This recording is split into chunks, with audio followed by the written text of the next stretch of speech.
Okay. By the way, we're gonna see you guys. See you around. Thanks. Happy birthday. Thank you very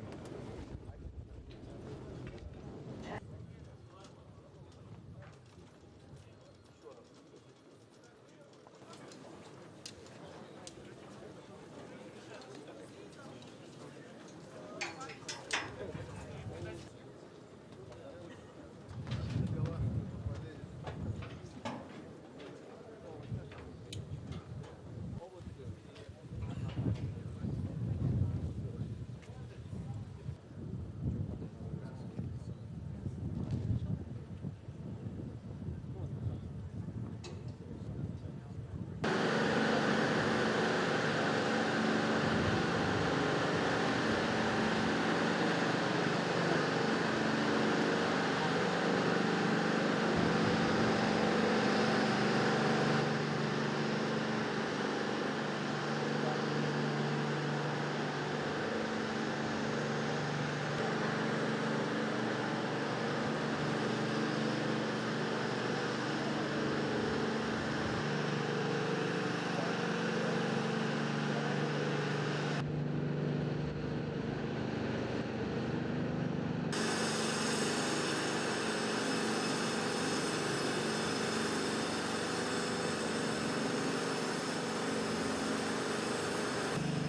Joel Montalbano, the Deputy ISS Program Manager here in Baikonur. Joel, another Soyuz on the pad, ready to launch another crew.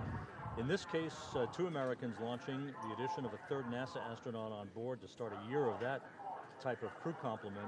How is that going to increase research and solidify all the utilization that you expect over the next year? Okay, well thank you, Rob. The additional astronauts, fantastic. This expedition will have almost 200 experiments, with about 50 of those experiments being new for this crew. And basically what we're doing with the extra crew time is we're doubling the amount of crew hands-on utilization and research. So just one person, we're going to be up to almost 70 hours, 70 crew hours of hands-on research and utilization per week average over the increment. It's just an exciting time to be in the program. How complex is this next 6 months in orbit going to be for Akaba, Vande Hei, and Mazurkan?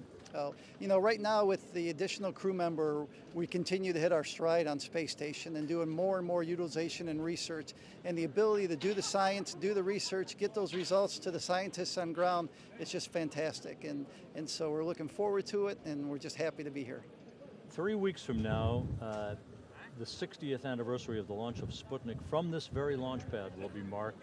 A very significant milestone in 6 decades of human spaceflight that have evolved since the launch of Sputnik. How far have we come? How far can we go? As you know, we've come a long way. The ability to fly 6 people on space station like we have today is incredible.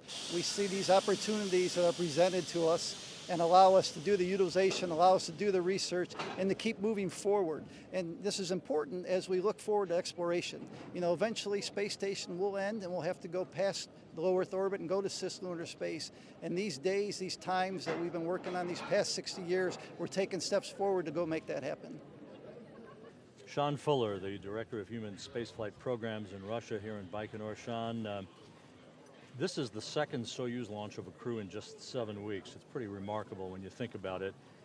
Let's talk a little bit about the pace of activity over the past several months and what clearly will be an incredibly busy end of the year for the program. Yeah, Rob, it's certainly been a busy year, but a great year. We've got 3 crew members ready to join their crewmates that are on orbit now. Like you said, they launched just 7 weeks ago. They've been on orbit doing a lot of research, doing a lot of things to get us ready to explore beyond low Earth orbit. With this addition, the crew will continue that. We've seen a lot of visiting vehicles coming. SpaceX is currently on the space station. It'll be departing here in a couple weeks. They'll be returning back to Earth, returning some of that science to the ground. Shortly after that, we'll have a Progress launching, and then we'll have another SpaceX in orbit later this year. The crew's also going to be doing some EVAs starting early next month as we prepare the outside and do some maintenance on the outside of the station. So getting these crew members on orbit to do that, increase our research. We're going to have a fantastic time up there as we continue what started nearly 17 years ago with the human presence on the space station. This is the first time since June of 2010 that 2 Americans will be launching on a Soyuz. What is the significance of having 3 NASA astronauts on board and expanded U.S. orbital segment crew presence as you tackle all the tasks ahead? Yeah, it's great to have that expanded U.S. Crew presence on orbit. We've got a lot of research in store for them. This particular crew, along with their crewmates, will be conducting over 250 different investigations during their time on orbit. That's going to cover the gamut of human research, biotechnology, earth sciences, physical sciences, really cover the spectrum of research that'll benefit not only those of us here on the ground, but it's also technology that'll be advancing us further into the space as we go beyond low Earth orbit. So having that additional research, we'll be able to double our research time on the U.S. segment. And so this is really a fantastic step forward as we look ahead to commercial crew when we'll continually have 4 USOS crew members on orbit. We always talk about this launch pad, its history.